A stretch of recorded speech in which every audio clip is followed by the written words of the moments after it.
Good morning. It is lavender season, and in the past I have been hesitant to harvest my lavender at all because, well, it smells beautiful in the garden and the bees love it, and I really want to feed the bees and the butterflies and other critters as much as possible. But I also want lavender for my house so I can have it for teas and stuff. So today I'm going to compromise. I am going to be harvesting a lot of lavender, but only from the parts that are harder for them to get to. So let me show you what I'm doing. So this large lavender plant is, I want to say, about 5 years old. Here in the Midwest, they tend to live only 7 years, maybe as many as 10, because their soils are clay and they hold on to the soil. So they just don't live the 20 years you can get in the Mediterranean. So it's very mature. I should enjoy it while I have the chance. I probably need to consider taking some cuttings to propagate it because it's nearing the end of its useful life. As you can see, there are bees all over it. Well, I think you can see it. It's tiny. And I have some dead spots here in the middle. That always happens, partly lack of good pruning on my part and partly related to the heavy soils that we have that hold on to water, even in what we would consider a well-draining area.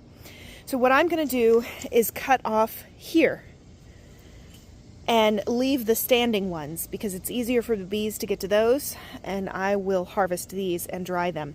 It is a little late in the season, but not terribly. Some of these have begun to bloom. That's not what we actually want. We want the buds before they bloom. That's what we dry and have for teas and the like. And when we cut it, we want to cut back to a leaf node, not into the wood. So I'll probably cut to right about here and then dry them all.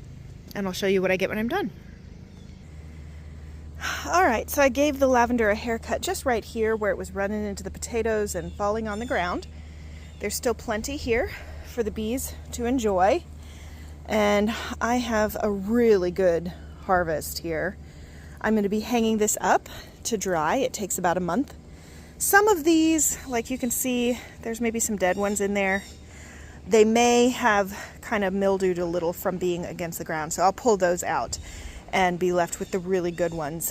But for the most part, this smells lovely and it should dry really well. And for context, this is a French lavender. The really, really long stalks that kind of floop over the giant plants, that's French lavender. The English lavender is that little one that's over there. They tend to not live as long. Spanish lavender doesn't do well here at all. It won't survive our winters. So there you have it. Talk to you later. Bye.